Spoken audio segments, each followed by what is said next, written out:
राधा रानी और उनकी सभी सखियां आंगन में खेल रही थी और अचानक वहां ऋषि दुर्वासा आए। अब ऋषि को देखकर सारी बच्चियां डर गई और वहां से भाग गई, लेकिन राधा रानी नहीं गई। वे वहीं पर खड़ी रही दुर्वासा मुनि के समक्ष। और फिर ऋषि दुर्वासा ने राधा रानी के समक्ष एक चीज की मांग की, एक ऐसी चीज जो अत्यंत दुर्लभ थी। और वो क्या थी? यही है आज की हमारी राधाष्टमी विशेष कथा। तो चलिए प्रारंभ करते हैं।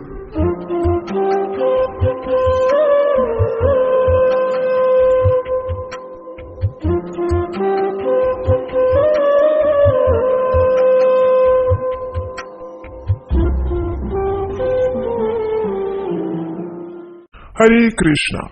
एक दिन प्रातः काल का समय था और स्थान था बरसाना में महाराज वृषभानु का आंगन। चारों ओर शुद्ध और पवित्र वातावरण था। पक्षी चहचहा रहे थे। गायें बस गोवर्धन की ओर जाने की तैयारी कर रही थी और गांव की सभी गोपियां अपने अपने घर काम में व्यस्त थी। ऐसे समय में एकदम नन्ही सी राधा रानी अपनी सखियों के साथ आंगन में खेल रही थी। और ये खेल भी कोई साधारण खेल नहीं था। उन्होंने श्री कृष्ण की मिट्टी से एक सुंदर मूर्ति बनाई थी और कृष्ण के लिए वे भोजन बना रही थी। अब ऐसे समय में अचानक ऋषि दुर्वासा वहां प्रकट हुए।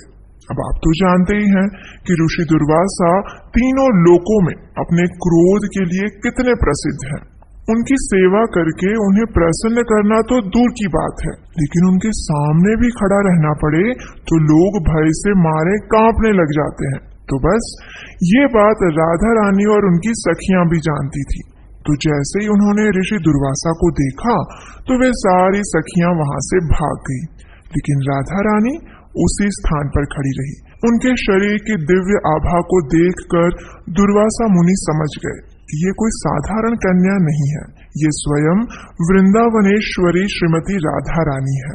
उन्होंने मन में ही उन्हें प्रणाम किया और फिर राधा रानी से कहा, हे वृषभानु नंदिनी, मुझे अत्यंत भूख लगी है, क्या आप मुझे थोड़ा खीर प्रसाद दे सकती है? तो राधा रानी ने उनसे कहा, प्रणाम ऋषिवर, मैं अवश्य ही आपके लिए खीर प्रसाद लेकर आती हूँ। आइए, कृपया आसन ग्रहण कीजिए।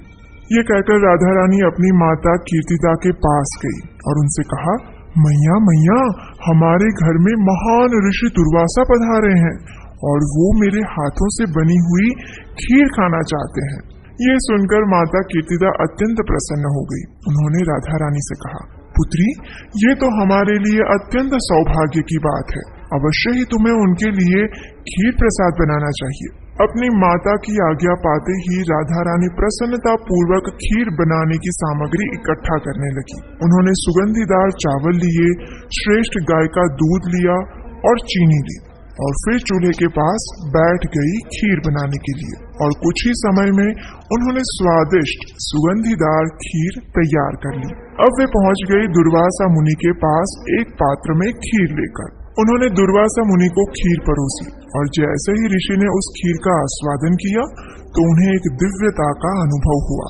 ऐसा स्वाद उन्होंने आज तक अपने जीवन काल में कभी नहीं चखा था। उन्होंने अपने मन की संतुष्टि तक उस खीर का स्वीकार किया। इस प्रकार राधा रानी से अत्यंत प्रसन्न होकर दुर्वासा मुनि ने कहा, हे राधिके, मैं आपके आतिथ्य सत्कार से अत्यंत प्रसन्न हुआ हूँ। मैं आपको वरदान देता हूँ कि जो भी व्यक्ति आपके श्री हस्त से बने हुए भोजन को ग्रहण करेगा, उसकी आयु, कीर्ति और समृद्धि अक्षय बनी रहेगी। और इतना ही नहीं, उसमें प्रतिदिन वृद्धि होती रहेगी। इतना कहकर दुर्वासा मुनि वहां से चले गए। जब राधा रानी की सखियों ने ये सुना तो वे सब अत्यंत प्रसन्न हो गई और तुरंत जाकर उन्होंने माता कीर्तिदा को भी ये शुभ समाचार सुनाया। ये सुनकर माता कीर्तिदा भी अत्यंत प्रसन्न हुई। अब देखिए, ऐसा शुभ समाचार छिपा कैसे रह सकता है। तो बस जैसे ही यशोदा मैया को इस बात का पता चला तो वे तुरंत बरसाना में माता कीर्तिदा के पास आ पहुंची और आते ही उन्होंने कहा, अरे कीर्तिदा, मैंने सुना है कि हमारी राधा को महान ऋषि दुर्वासा से विशेष वरदान प्राप्त हुआ है।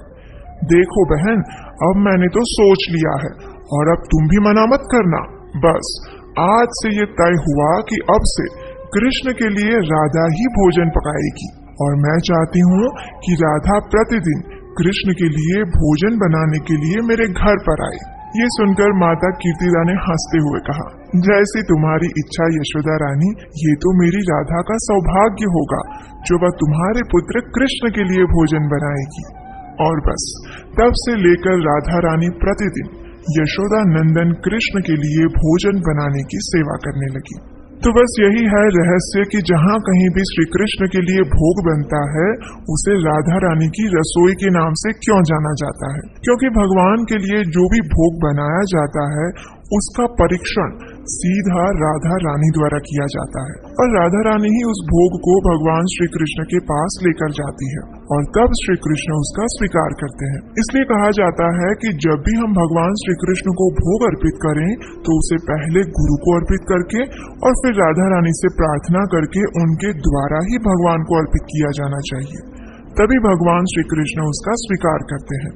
वैसे आज के समय में कई लोग श्रीमती राधा रानी की वास्तविक सर्वोच्च स्थिति को समझे बिना ही भावनात्मक भक्ति करने लगे हैं, लेकिन वास्तव में राधा रानी कौन है ये हमें अपने आचार्यों की शिक्षाओं के माध्यम से जानना भी उतना ही जरूरी है। श्रील प्रभुपाद भक्ति रसामृत सिंधु के एक अध्याय में लिखते हैं कि भक्ति का अर्थ है श्रीमती राधा रानी के चरण चिन्हों का अनुगमन करना। कई बार हम वरिष्ठ आचार्यों का अनुकरण करने लग जाते हैं और ऐसा करते हुए हम श्रीमती राधा रानी के प्रति अपराध कर देते हैं। वास्तव में भक्ति आध्यात्मिक जगत का कार्य है जो कि साक्षात श्रीमती राधा रानी के नियंत्रण में है और भक्तगण श्रीमती राधा रानी के दयालु स्वरूप का ध्यान करके सदैव उनसे प्रार्थना करते हैं कि उन्हें भगवान श्री कृष्ण की शुद्ध प्रेमा भक्ति प्राप्त हो। यदि हम राधा रानी के माध्यम से श्री कृष्ण के पास जाएंगे तो हमें सरलता से उनकी कृपा प्राप्त हो सकती है। यही कारण है कि श्री चैतन्य महाप्रभु ने हमें ये शिक्षा दी है कि हम हरे कृष्ण महामंत्र का जप करें। हरे कृष्ण महामंत्र में जो हरे शब्द का उच्चारण करते हैं वह वास्तव में श्रीमती राधा रानी का संबोधन है, जहाँ हम श्रीमती राधा रानी से प्रार्थना करते हैं कि वे हमें श्री कृष्ण की सेवा में संलग्न करें। श्री कृष्ण और राधा रानी के प्रेम को हम अपनी मर्यादित भौतिक इंद्रियों के माध्यम से नहीं समझ सकते। इसके लिए हमें प्रमाणभूत गुरु यानी श्रील प्रभुपाद की शिक्षाओं का आश्रय लेना होगा। और श्रील प्रभुपाद कहते हैं कि जब हम पूर्ण रूप से वैधि साधना भक्ति का पालन करेंगे और जब हम पूर्ण रूप से परिपक्व हो जाएंगे तब श्री कृष्ण स्वयं इस रहस्य को हमारे हृदय में प्रकट करेंगे। लेकिन याद रहे ये कार्य बड़े बड़े ऋषि और योगियों के लिए भी दुष्कर है, इसलिए हमें ऐसी सहज या वृत्ति से सावधान रहना चाहिए। यदि हम वास्तव में राधाष्टमी उत्सव मनाना चाहते हैं और श्रीमती राधा रानी की कृपा प्राप्त करना चाहते हैं तो हमें अपने आचार्यों के आदेश का पालन करते हुए हरे कृष्ण महामंत्र का ध्यान पूर्वक जप करना चाहिए, वैधि साधना भक्ति का पालन करना चाहिए और प्रामाणिक गुरु के निर्देशन में शास्त्रों का अध्ययन करना चाहिए। जब श्रीमती राधा रानी ये देखते हैं कि हम भगवान श्री कृष्ण की सेवा में संलग्न होने के लिए प्रामाणिक प्रयास कर रहे हैं तो वे अवश्य ही हमें अपनी कृपा प्रदान करती है। राधा रानी के अंदर अनेक गुण हैं और उनके गुणों के आधार पर उनके अनेक नाम है, जैसे कि गोविंद आनंदिनी अर्थात जो गोविंद को आनंद प्रदान करती है, गोविंद मोहिनी यानी जो गोविंद को मोहित करती है, गोविंद सर्वस्व अर्थात जो गोविंद की सर्वे सर्वा है, कृष्णमयी यानी जो कृष्ण को अंदर और बाहर हर जगह देखती है, सर्व लक्ष्मी यानी जो लक्ष्मी देवी की मूल उद्गम स्रोत है। पुराणों में उन्हें राधिका के नाम से भी जाना जाता है, यानी जो भगवान श्री कृष्ण की सर्वश्रेष्ठ आराधना करती है। तो ये थी आज की विशेष राधाष्टमी कथा। ये कथा आपको कैसी लगी ये हमें नीचे कमेंट करके जरूर बताइएगा।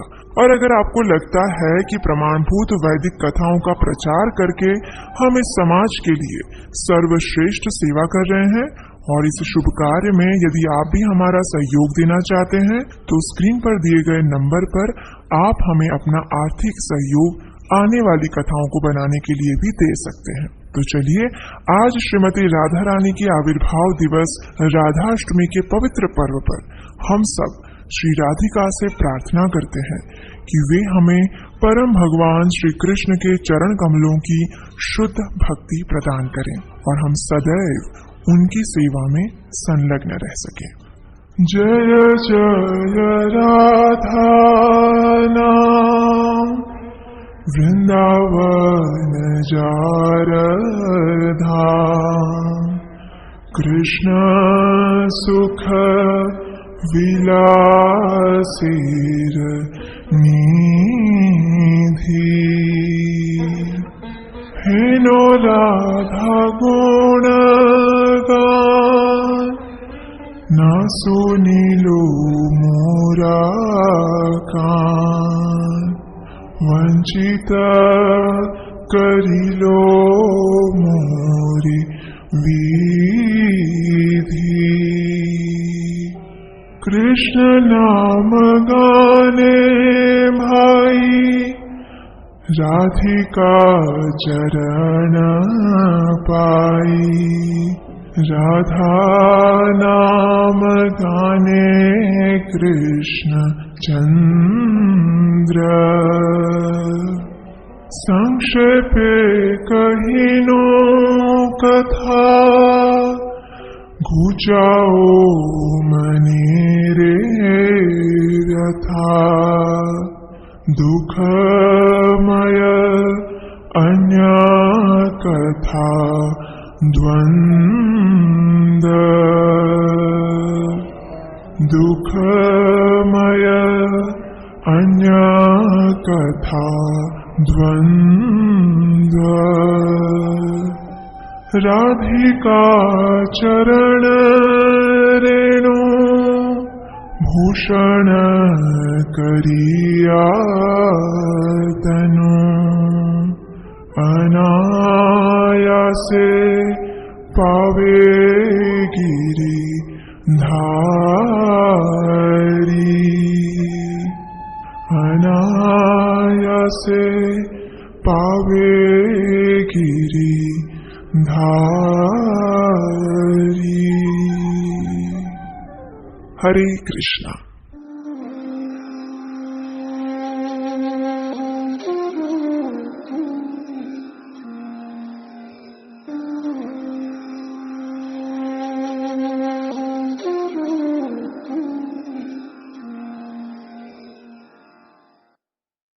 राधा रानी और उनकी सभी सखियां आंगन में खेल रही थी और अचानक वहां ऋषि दुर्वासा आए। अब ऋषि को देखकर सारी बच्चियां डर गई और वहां से भाग गई, लेकिन राधा रानी नहीं गई। वे वहीं पर खड़ी रही दुर्वासा मुनि के समक्ष। और फिर ऋषि दुर्वासा ने राधा रानी के समक्ष एक चीज की मांग की, एक ऐसी चीज जो अत्यंत दुर्लभ थी। और वो क्या थी? यही है आज की हमारी राधाष्टमी विशेष कथा। तो चलिए प्रारंभ करते हैं।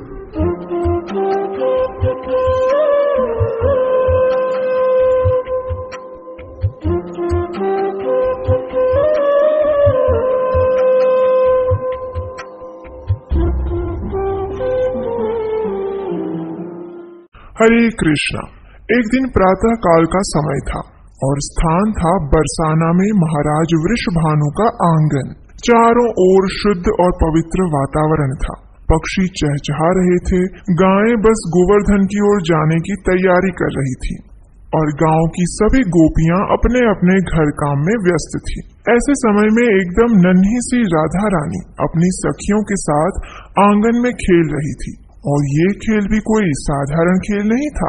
उन्होंने श्री कृष्ण की मिट्टी से एक सुंदर मूर्ति बनाई थी और कृष्ण के लिए वे भोजन बना रही थी। अब ऐसे समय में अचानक ऋषि दुर्वासा वहां प्रकट हुए। अब आप तो जानते ही हैं कि ऋषि दुर्वासा तीनों लोकों में अपने क्रोध के लिए कितने प्रसिद्ध हैं। उनकी सेवा करके उन्हें प्रसन्न करना तो दूर की बात है, लेकिन उनके सामने भी खड़ा रहना पड़े तो लोग भय से मारे कांपने लग जाते हैं। तो बस ये बात राधा रानी और उनकी सखियां भी जानती थी। तो जैसे ही उन्होंने ऋषि दुर्वासा को देखा तो वे सारी सखियां वहां से भाग गई, लेकिन राधा रानी उसी स्थान पर खड़ी रही। उनके शरीर की दिव्य आभा को देखकर दुर्वासा मुनि समझ गए कि ये कोई साधारण कन्या नहीं है, ये स्वयं वृंदावनेश्वरी श्रीमती राधा रानी है। उन्होंने मन में ही उन्हें प्रणाम किया और फिर राधा रानी से कहा, हे वृषभानु नंदिनी, मुझे अत्यंत भूख लगी है, क्या आप मुझे थोड़ा खीर प्रसाद दे सकती है? तो राधा रानी ने उनसे कहा, प्रणाम ऋषिवर, मैं अवश्य ही आपके लिए खीर प्रसाद लेकर आती हूँ। आइए, कृपया आसन ग्रहण कीजिए। ये कहकर राधा रानी अपनी माता कीर्तिदा के पास गई और उनसे कहा, मैया मैया, हमारे घर में महान ऋषि दुर्वासा पधारे हैं और वो मेरे हाथों से बनी हुई खीर खाना चाहते हैं।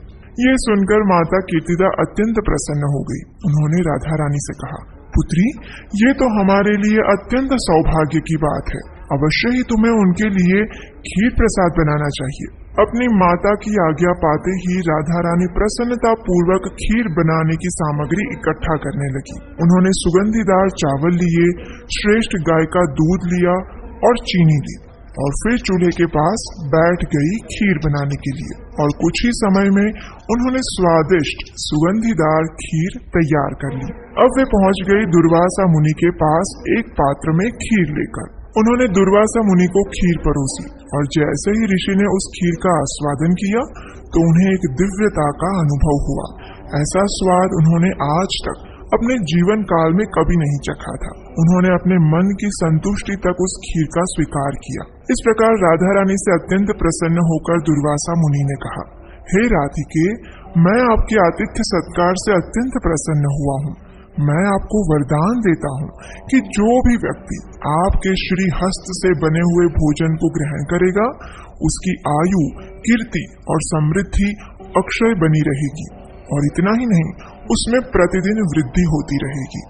इतना कहकर दुर्वासा मुनि वहां से चले गए। जब राधा रानी की सखियों ने ये सुना तो वे सब अत्यंत प्रसन्न हो गई और तुरंत जाकर उन्होंने माता कीर्तिदा को भी ये शुभ समाचार सुनाया। ये सुनकर माता कीर्तिदा भी अत्यंत प्रसन्न हुई। अब देखिए, ऐसा शुभ समाचार छिपा कैसे रह सकता है।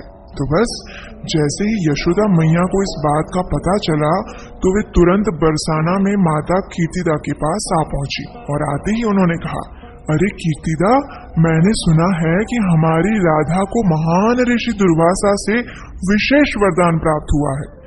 देखो बहन, अब मैंने तो सोच लिया है और अब तुम भी मना मत करना। बस आज से ये तय हुआ कि अब से कृष्ण के लिए राधा ही भोजन पकाएगी और मैं चाहती हूँ कि राधा प्रतिदिन कृष्ण के लिए भोजन बनाने के लिए मेरे घर पर आए। ये सुनकर माता कीर्तिदा ने हंसते हुए कहा, जैसी तुम्हारी इच्छा यशोदा रानी, ये तो मेरी राधा का सौभाग्य होगा जो वह तुम्हारे पुत्र कृष्ण के लिए भोजन बनाएगी। और बस तब से लेकर राधा रानी प्रतिदिन यशोदा नंदन कृष्ण के लिए भोजन बनाने की सेवा करने लगी। तो बस यही है रहस्य कि जहाँ कहीं भी श्री कृष्ण के लिए भोग बनता है उसे राधा रानी की रसोई के नाम से क्यों जाना जाता है, क्योंकि भगवान के लिए जो भी भोग बनाया जाता है उसका परीक्षण सीधा राधा रानी द्वारा किया जाता है और राधा रानी ही उस भोग को भगवान श्री कृष्ण के पास लेकर जाती है।